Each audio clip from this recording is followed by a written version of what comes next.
திமுக சதி, அதிமுக சதி, இதெல்லாம் காரணமாக சொல்லிடலாம். ஆனால் நிஜமாக அதுக்கான விளக்கம் எப்படி கொடுக்கப்படும்னா, கடைசியில் நான் தோத்தாலும் 20% வாங்கியிருக்கேன்னு.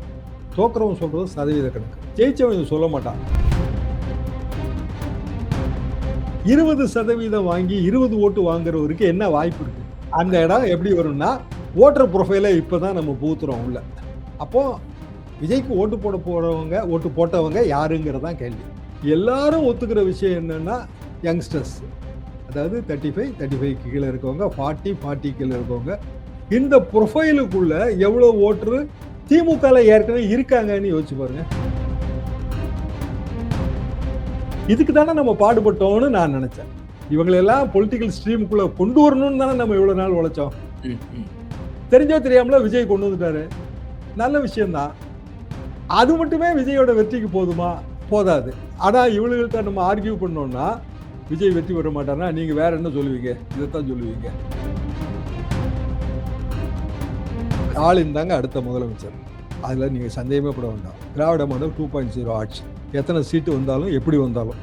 அப்போ டிவிக்கு என்ன ஆகும்?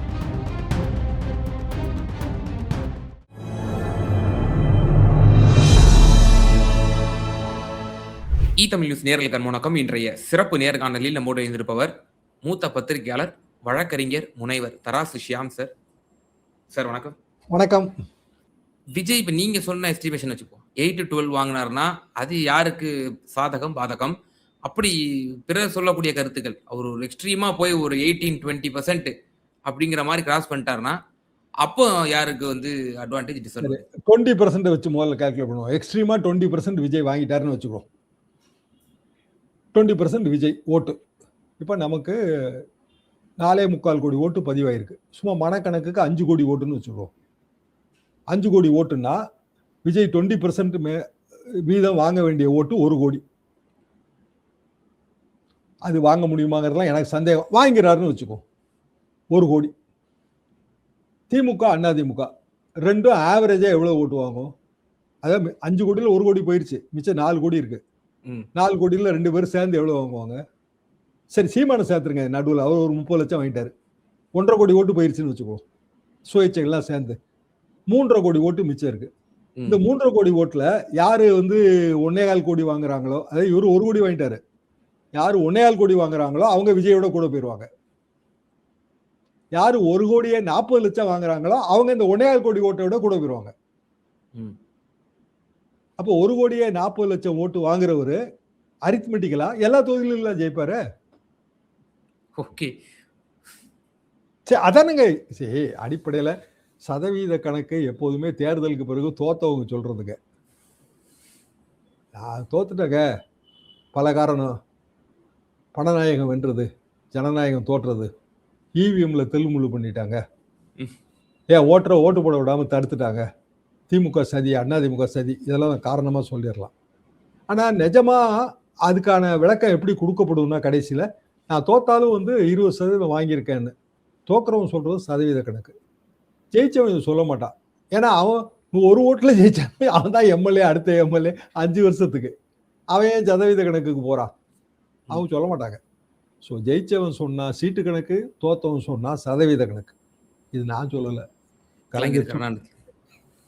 இதுதான் உண்மையும் கூட. நான் ரொம்ப நாள் நினைப்பேன், பிராக்டிக்கலா பேசணும்னா ஒரு தலைவர் அந்த அனுபவத்தின் வாயிலாக பேசுறாரு. கிட்டத்தட்ட ஒரு 30 வருஷம் அவரோட பல கட்டங்கள்ல உரையாடுகிற, அப்புறம் டிராவல் பண்ற, எலெக்ஷனை பார்க்குற சந்தர்ப்பம் கிடைக்குதுல்ல. கொடுத்த பார்த்து நான் நம்ப மாட்டேயா அப்படிப்பாரு. அது அந்த அனுபவம் வந்துருங்க, மெச்சூரிட்டி அனுபவம் வரும்போது எல்லாத்தையுமே இயல்பாகவும் நகைச்சுவையாகவுமே எடுத்துக்கிடுவாங்க. கோபமே பட மாட்டாங்க. மேடமாச்சும் கொஞ்சம் கோவப்படுவாங்க, இவரு கோபமே பட மாட்டாரு. பல நேரங்களில் கிண்டல் தான் பண்ணுவாரு. என்னையா நீ சொன்னியே ஒன்றும் நடக்கலையா பாரு. இப்படி அது ஒரு சுவாரஸ்யமான விஷயங்க. அவரோட பேசும்போது நமக்கு பின்னாடி அதெல்லாம் நினைச்சு பார்க்கும்போது கொஞ்சம் மகிழ்ச்சியா கூட எனக்கு எப்போதுமே இருக்கும். ஆனா பிராக்டிக்கல் ரியாலிட்டியில திமுக வெறும் 35% தான் வாங்குதுன்னு வச்சுக்கோங்க. 35%, 100 ஓட்டு ஒரு கான்ஸ்டிடுவன்சிக்கு 100 ஓட்டு தான் வச்சுக்கோங்க. 2 லட்சம் ஓட்டு சொல்ல, 100 ஓட்டு தான். 35%னா 35 ஓட்டு. விஜய்க்கு 20%, 20 ஓட்டு. அதிமுகவுக்கு 30%, 30 ஓட்டு. 32%, 32 ஓட்டு. 34%, 34 ஓட்டு. 36% வந்தா 36 ஓட்டா மாறுவாங்க கூடுதலா. அப்போ 20% வாங்கி 20 ஓட்டு வாங்குறவருக்கு என்ன வாய்ப்பு இருக்கு? ஒண்ணும் இல்ல. அதாவது இருக்கிற ஃபர்ஸ்ட், செகண்ட் யார் வருவாங்கங்கிற தீர்மானிக்கக்கூடிய இடத்துல அந்த இடம் இருக்கும். அந்த இடம் எப்படி வரும்னா, ஓட்டர் ப்ரொஃபைல இப்பதான் நம்ம புகுத்துறோம் உள்ள. அப்போ விஜய்க்கு ஓட்டு போறவங்க, ஓட்டு போட்டவங்க யாருங்கிறதான் கேள்வி. எல்லாரும் ஒத்துக்கிற விஷயம் என்னன்னா, யங்ஸ்டர்ஸ். அதாவது 35க்கு கீழே இருக்கவங்க, 40 கீழே இருக்கவங்க, ஃபர்ஸ்ட் டைம் ஓட்டர், 25க்கு மேல இருக்கவங்க, பெண்கள். இந்த ப்ரொஃபைலுக்குள்ள எவ்வளவு ஓட்டர் திமுகல ஏற்கனவே இருக்காங்கன்னு யோசிச்சு பாருங்க. சொற்பமா தான் இருப்பாங்க. திமுக ஓட்டுறோம், அதிமுக ஓட்டுறோம். 40 வயசுக்கு மேல இருப்பாங்களா, 40 வயசுக்கு கீழே இருப்பாங்களா? ஜெனரலா 40 வயசுக்கு மேல இருப்பவங்க தான் அதிகமா இருப்பாங்க. அதிகமா இருப்பாங்க. 40 வயசு கீழே இருக்குங்க. நான் ஓட்டே இல்லைன்னு சொல்ல வரல. ஆனா பெரும்பாலும் ஏன்னா அவங்க வந்து பல தேர்தல் பார்த்து யாரு என்ன, இவரால என்ன செய்ய முடியும், செய்ய முடியாது. ஸ்டாலின் சொல்றாரு செஞ்சிருவாரா, எடப்பாடி பழனிசாமி சொல்றாரு செஞ்சிருவாரா. அப்புறம் ஓல்டு லாயல்டிஸ் இருக்கும். கலைஞருக்காக போட்டுத்தரங்க ஆகணும், எம்ஜிஆருக்காக போடணும், ரெட்டைலைக்காக போடணும், உதயசூரியனுக்காக போடணும், ஓல்டு லாயல்டிஸ். இங்க வந்து அப்படியான ஓல்டு லாயல்டிஸ் கிடையாது. அவரே வந்து விசில் மட்டும் தான் வச்சிருக்காரு. அவரே விசில் தான் அடிக்கிறாரு. யங்ஸ்டர்ஸும் விசில் தான் அடிக்கிறாங்க. ஒயிட் ஷர்ட் காக்கி பேண்ட் போட்டுட்டு ஏகப்பட்ட பேர் இருக்காங்கன்னு நேற்று நமக்கு ஒரு நண்பர், அவர் டிவி தொலைக்காட்சியில் நல்ல அனுபவம் இந்த நண்பருங்க, அவர் சொன்னாரு நிறைய பேர் இருக்காங்க. அப்படிதாங்க இருப்பாங்க. அதுக்கு பேர் பொலிட்டிக்கல் கலர் கோடிங்னு பேரு. எங்க காலத்துல வந்து ஊர்களில் ஜவு மிட்டாய் வித்துட்டு வருவாங்க. அவன் வந்து கையில வாட்ச் கட்டி விடுவான். அந்த வாட்சில் எம்ஜிஆர் வாட்ச், சிவாஜி வாட்ச்னு 2 உண்டுங்க. எம்ஜிஆர் வாட்ச் கருப்பு சோப்புல இருக்கும். ஜவ்வு தாங்க. அப்படியே இழுப்பான், மேல ஒரு பொம்மை இருக்கும், அது ஆடும். கீழே இருக்கிற காலில் பெருவரில் வச்சு ஒரு கயத்தை ஆட்டுவான், மேல பொம்மை ஆடும். சருன்னு இழுத்து 2ஐயும் அப்படி கட்டி விடுவான் கையில. காங்கிரஸ் கலர்ல கட்டினா சிவாஜி வாட்ச், திமுக கலர்ல கட்டினா எம்ஜிஆர் வாட்ச். ஓடாது. கடிகாரம் எப்படி ஓடும்? ஜவு மிட்டாய் கடிகாரம். ஆனா பார்த்துக்கிட்டே சந்தோஷமா போவோம். இதுக்கு பொலிட்டிக்கல் கலர் கோடிங்னு இன்னைக்கு பேரு. அன்னைக்கு எங்களுக்கு பேரெல்லாம் தெரியாது. இதெல்லாம் 60கள் கதை. அப்போ எல்லா காலகட்டத்திலையும் இது இருந்திருக்கு. அதுக்காக சொல்ல வரேன். ஒயிட் பேண்ட் இல்ல காக்கி பேண்ட் ஒயிட் ஷர்ட் போட்டு போறது புதுமை இல்லைங்க. அத சோசியல் மீடியால படம் எடுத்து போடுறது புதுமை. இது நம்ம காலத்துல அந்த வசதி கிடையாது. சோசியல் மீடியாங்கிறது கிடையாது. சோ இப்ப தேர்தல்ல சோசியல் மீடியாவோட ஆதிக்கம் அபரிவிதமா இருக்கு. தவறு இல்ல. அது நல்லது தானே. யங்ஸ்டர்ஸ் வந்து பொலிட்டிக்கல் ப்ராசஸ்ல பங்கெடுக்கிறது சரிதானே. அதுக்கு தானே நம்ம இவ்வளவு நாளா முயற்சி பண்ணோம். ஆமா. பொலிட்டிக்கல் ப்ராசஸ்ல பங்கெடுக்கும் போது அவங்களுக்கு சரியான விளக்கங்கள் இல்லாதனால ஒரு பக்கம் அட்ராக்ட் ஆயிருக்காங்க. ஓகே, ஏதோ ஒரு பக்கம் அட்ராக்ட் ஆகி போட்டோம். அப்புறம் பையன் நம்ம பக்கம் இழுத்துக்கலாம். அவங்களுக்கு தெரியும் வாட் இஸ் வாட் நம்ம சொல்ல அடுத்த 5 வருஷத்துல அவங்க புரிஞ்சுக்குவாங்கல்ல. உங்க வீடியோ, இந்த தனியார் தொலைக்காட்சி வீடியோ எல்லாத்தையும் பார்ப்பாங்கல்ல அவங்க. இப்ப இன்னைக்கு 18 வயசுல இருக்கணும்னு, இப்ப 20 வயசுல இருக்கணும்னு மெச்சூரிட்டி லெவல் 5 வருஷம் கழிச்சு இதே தான் இருக்குமா? கண்டிப்பா கூடும். அதுக்காக தான் நம்ம முயற்சியே பண்றோம். அவங்க வரணும்ன்ற. நான் எப்பவுமே தற்கூறியெல்லாம் சொல்லவே மாட்டேன். என்ன காரணம்னா அவங்க வரணும்னு தானங்க நம்ம இவ்வளவு பேசுறோம். சரி, எங்க காலத்துலங்க கல்லூரிகள் பேச்சு போட்டி இல்லைன்னா கல்லூரியில மாணவர் மன்றம் அப்படின்னா பெரிய பெரிய தலைவர்களை கூடுவாங்க. இன்னைக்கு ஒரு கல்லூரியிலையும் அந்த அமைப்பு இல்லை. அண்ணாமலை யூனிவர்சிட்டியை விடவாங்க உங்களுக்கு ஆக்டிவ் பொலிட்டிக்கல் இது வேணும், பல்கலைக்கழகம் வேணும். அண்ணாமலை யூனிவர்சிட்டியில் இன்னைக்கு என்ன பொலிட்டிக்கல் ஆக்டிவிட்டி இருக்கு? பேராசிரியர் அன்பழகன், நாவலர் நெடுஞ்செழியன், அண்ணா எல்லாரும் பேசின இடங்க அண்ணாமலை பல்கலைக்கழகம். நான் மதுரை காலேஜில் குமரி எழுந்தன் ஐயாட்ட டேட் வாங்குறதுக்கு போய் ஒரு வீட்டு வாசல்ல காத்து கிடந்தேன் 2 மணி நேரம். பிசி. அதாவதுங்க மாணவர் மன்றத்துல என்னைக்காவது ஒரு பட்டிமன்றம் வச்சாலோ இல்ல தமிழ் இலக்கிய பேச்சு வச்சாலோ நம்ம கூப்பிடக்கூடிய தலைவர்கள் கொஞ்சம் பாலிடிக்ஸ் சேர்ந்தவங்களை தான் கூப்பிடுவோம். ஏன்னா அப்பதான் பசங்க வந்து உட்காருவாங்க கேட்க. அதாவது நம்ம பேச விரும்புவது இலக்கியம்.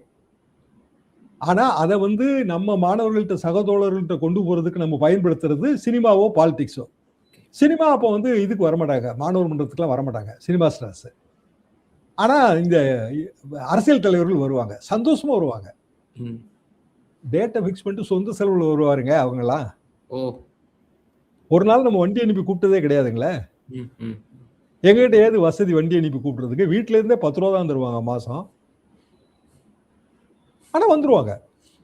பெரிய ஆரவாரமா இருக்குங்க ஒரு 3 மணி நேரம். ஆனா அவர் பேசுனது இலக்கியம் தான். அதுக்குள்ள கொஞ்சம் அரசியல அப்படி நுழைச்சு சிலேடையெல்லாம் பேசிடுவாங்க. ஜெயகாந்தனுக்கு இன்னைக்கு நினைவு நாளுங்க. ஜெயகாந்தன் பேசுனதெல்லாம் எனக்கு எங்க கல்லூரி மாணவர் மன்றம் இதுல எல்லாம் பேசுனதெல்லாம் நல்ல ஞாபகம் இருக்கு. இத்தனைக்கும் அவர் எழுத்தாளர். ஆனா என்னோட ஒரு நண்பர் ஒருத்தர் அவரோட எங்க ஒரு குரூப் வச்சிருக்கோம், சீனியர் அக்ரி குரூப். அதுல பதிவு போட்டிருந்தாரு. என்னென்ன நாவல்லாம் நம்ம படிச்சோம், இப்படி எல்லாம் இருந்துச்சு அப்படின்னு. நெகிழ்ச்சியா இருந்துச்சு.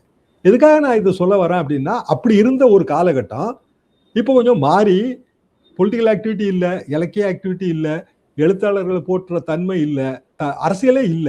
எல்லா காலேஜுமே இப்போ மோஸ்ட்லி வந்து காலேஜ் படிப்பை முடிச்சோமா, ஏதாவது வேலை பார்க்க முடியுமா, சம்பாதிக்க முடியுமா அப்படின்னு ஆக்கிட்டோம் நம்ம. மாணவர்களையும் இளைஞர்களையும் எல்லாத்தையும் யுவதிகளையும். இன்னைக்கு மகிழ்ச்சியா இருக்கு. இந்த யுவதிகள் எங்க பிளாக்ல இருக்க யுவதிகள்லாம் டிவிகேக்கு ஓட்டு போட்டாங்க. எல்லாம் 25 வயசு 27 வயசு பிள்ளைகள் தான். சின்ன குழந்தைகள் இருந்து இங்க இருக்காங்க, நல்லா பேசுவாங்க. அப்ப ஏன் போட்ட அப்படின்னு கேட்டா, இல்ல எங்களுக்கு அது மாற்றம் பிடிச்சிருக்கு, விஜயை பிடிச்சிருக்கு, ரைட்டு, நல்ல விஷயம் தான். 5 வருஷம் கழிச்சு அதே பொண்ணு வந்து யாருக்கு ஓட்டு போடும்னு நான் யோசிச்சு பார்த்தேன். 5 வருஷம் கழிச்சு அவளுக்கு எல்லாமே மாறிடும், விஷன் மாறிடும். அப்போ அவளுக்கு ரியலா அப்ரிஷியேட் பண்ண தெரியும், எது என்ன அப்படிங்கிறத அப்ரிஷியேட் பண்ண தெரியும். இதுக்கு தானே நம்ம பாடுபட்டோம்னு நான் நினைச்சேன். இவங்களெல்லாம் பொலிட்டிக்கல் ஸ்ட்ரீமுக்குள்ள கொண்டு வரணும்னு தானே நம்ம இவ்வளவு நாள் உழைச்சோம். தெரிஞ்சோ தெரியாமல விஜய் கொண்டு வந்துட்டாரு, நல்ல விஷயம்தான். அது மட்டுமே விஜயோட வெற்றிக்கு போதுமா? போதாது. ஆனா இவளுகள்கிட்ட நம்ம ஆர்கியூ பண்ணோம்னா விஜய் வெற்றி பெற மாட்டார்னா நீங்க வேற என்ன சொல்லுவீங்க? இதைத்தான் சொல்லுவீங்க. அப்ப நம்மகிட்ட இருந்து விலகிடுவாங்க. அதனால அப்படி சொல்றதே இல்லை. நல்லா இருக்குங்க எங்க இன்டராக்ஷன்ஸ் எல்லாம் பாத்தீங்கன்னா. சார் நீங்க ஏஐஏடிஎம்கேக்கு என்ன எஸ்டிமேஷன் கொடுக்குறீங்க உங்க பாயிண்ட் ஆஃப் வியூல? என்னோட பாயிண்ட் ஆஃப் வியூல வந்துங்க, ஒரு குறைந்தபட்சம் 80 தொகுதி, திமுக 150ல நின்னா அதிமுக 80 தொகுதி வந்துருங்க. ஓகே. ஏன்னா 2 பேருக்கு இடையில ஒரு 5% டிஃபரன்ஸ் தான் இருக்குது. கன்வர்ஷன் கெபாசிட்டி போத் திராவிடியன் பார்ட்டிஸ்க்கு மட்டும் தான் இருக்கு. யாருக்குமே இல்லைங்க. இல்ல. ஓகே. என்னன்னா நான் ஆரம்பத்துல இருந்து சொல்லிட்டு வர்ற விஷயம் தான். பூத்துல வந்து எத்தனாவது இடத்துல உங்க சின்ன இருக்குன்னு சொல்லி கொடுக்கறதுக்கே இவங்க கிட்ட ஆள் இல்ல. காரைக்குடியில திரு சீமானுக்கு கூட வாய்ப்பு இல்லையா? காரைக்குடியில சீமானுக்கு வந்து சீமான் ஓட்டு, சீமானுக்கு எதிர் ஓட்டுன்னு அது பிரியுது. அப்போ மீண்டும் வந்து இந்த அனாலஜி தான் வரும். அதாவது அமமுக நிக்குது, அமமுக அதிகமான ஓட்டு போல் பண்ணாலோ, டிவிக்கு அதிகமான ஓட்டு போல் பண்ணாலோ சீமானுக்கான வாய்ப்பா அது முடியும். ஓட்டு போல் பண்ணா இப்போ காரைக்குடியில பெர்சன்டேஜ் கம்மியா இருக்கு. நான் அதான் உடனே விஜய் எங்கெல்லாம் டூர் போனாரோ அங்கெல்லாம் என்ன பெர்சன்டேஜ் இருக்குன்னு எடுத்து பார்த்தேன். பெருசா காரைக்குடியில கம்மியா இருக்குங்க. அப்சல்யூட் ஓட்டு சம்திங் தான் வந்திருக்கு. அப்சல்யூட் ஓட்டு கவுண்ட்ல போட்டு பாருங்க. 85 வந்திருக்கு ஓவரால் பெர்சன்டேஜ். 77 மறந்துருங்க. போன வாட்டி எவ்வளவு பேர் ஓட்டு போட்டாங்க, இந்த வாட்டி எவ்வளவு பேர் ஓட்டு போட்டாங்க. Okay okay okay. பெர்சன்டேஜ் கணக்குல நீங்க வெற்றி தோல்வியை நிர்ணயிக்க போறீங்களா? இல்ல இல்ல நிச்சயமா. 100 ஓட்டு கூடுதல் இல்ல 50 ஓட்டு குறைவு அப்படிதானே வெற்றி தோல்வி நிர்ணயிக்க முடியும். பெர்சன்டேஜ் எல்லாம் இதுக்கு முந்தி பேச வேண்டிய விஷயங்க. ஆஃப்டர் எஸ்ஆர் அது வந்து after election, after polling percentage பேசி பிரயோஜனம். Yes yes yes exactly. Sir இறுதியான ஒரே கேள்வி, இப்போ திமுகவுக்கு இப்போ அட்வான்டேஜ் இருக்கு அப்படின்ற விஷயத்த நீங்க ஓரளா சொல்றீங்க. ஸோ எப்படி டிஎம்கேக்கு அட்வான்டேஜ், எவ்வளவு மேக்ஸிமம் சீட் கன்வர்ஷன்? ஸ்டாலின் தாங்க அடுத்த முதலமைச்சர், அதுல நீங்க சந்தேகமே பட வேண்டாம். திராவிட மாடல் 2.0 ஆட்சி, எத்தனை சீட்டு வந்தாலும் எப்படி வந்தாலும். அப்போ டிவிகே என்ன ஆகும், இது ஒரு கேள்வி. டிவிகே களத்துல தொடர்ந்து நீடிக்கணும்னா விஜயோட மைண்டை பொறுத்தது தான் அது. அவரு வேலை பார்க்கணும். டோட்டலா அவரு கேம்பெயின் மினிட்னு பாத்தீங்கன்னா மற்றவங்களாம் எங்கேயோ இருக்காங்க. எடப்பாடியெல்லாம் ரொம்ப கடுமையான கேம்பெயின் மினிட் ஸ்பெண்ட் பண்ணியிருக்காரு, நிமிடங்கள். ஸ்டாலின் எங்கேயோ இருக்காரு. சீமான்லாம் மிக கடுமையா கேம்பெயின் மினிட்டுங்க. ஒரு நாளைக்கு 8 சட்டமன்ற தொகுதிகள். விஜய் வந்து கேம்பெயின் மினிட்டே இல்ல. அதாவது அவர் ஒரு அரசியல்வாதிக்கு தேவையான உழைப்பை போடுறதுக்கு தயாரா இல்லை. அரசியல்வாதிக்கு தேவையான மக்கள் தொடர்பை வந்து அவர் மேம்படுத்தவே இல்லைங்க. அவர் நம்புறது எல்லாமே விஜய் அப்படிங்கிற சினிமா ஸ்டார். அப்படின்னா ஓடாத விஜய் படத்துக்கு என்ன கணக்கு? திரை நட்சத்திரமாக டாப் ஹீரோவா இருந்து அவரோட ஓடாத படங்கள் நிறைய இருக்கும்ல, ஏன் ஓடல? எல்லா இதே இளைஞர்கள், நண்பர்கள், நண்பிகள் அல்டிமேட்டா எதை நம்பி இருக்கிறோம்னா சரக்க நம்பி இருக்கிறோம். சோ அது அரசியலுக்கும் அதேதான் வந்து நீங்க வந்து அப்ப இப்ப அவர் சோர்ந்துட்டாருன்னு வைங்க. நான் அவர் சோரக்கூடாதுன்னு நான் நினைக்கிறேங்க. இன்னும் சொல்லப்போனா அவரே ஜெயிக்கட்டும், ஒரு சீட் அசம்பிளியில் வந்து உட்காரட்டும், எவ்வளோ நாள் அசம்பிளி அட்டன் பண்ணுறாருன்னு நமக்கு தெரிஞ்சு போயிடும். அசம்பிளியில் எழுதி கொடுத்ததே பேச முடியாது, நீங்கள் கேள்வி கேட்கணும், ஆக்டிவாக வந்து பார்ட்டிசிபேட் பண்ணணும். அப்போ அவரோட சாயம் வெளுக்கணும்னா அவர் அசம்பிளிக்கு வரணும். ஆனால் விஜயால ஏதோ ஒரு வகையில் உந்துதல் பெற்று இந்த பொலிட்டிக்கல் ப்ராசஸ்க்குள்ளே வந்திருக்காங்கல்ல யங்ஸ்டர்ஸ், அவங்கள நம்ம விட்டுறக்கூடாது. இவங்களுக்கு தமிழ்நாடுனா என்ன, தமிழ் மண்னா என்ன, சமூக நீதினா என்ன, இதெல்லாம் நம்ம கற்றுக் கொடுக்கணும். பெரிய கேப் விட்டோங்க, அதை வந்து இது நிவர்த்தி பண்ணுவதற்கு 2026 சரியான காலம்னு நான் நினைக்கிறேன். நிச்சயமா சார். போலிங் சம்பந்தமாக பல்வேறு கருத்துக்கள் சமூக ஊடகங்களிலும் மெயின் ஸ்ட்ரீம் மீடியாக்களிலும் பேசப்பட்டு வருகின்றன. அதை பற்றிய ரொம்ப தெளிவான பார்வைகளை வந்து எங்க நேயர்களுக்கு ரொம்ப அழகா பகிர்ந்தீங்க. இது நன்றி சார்.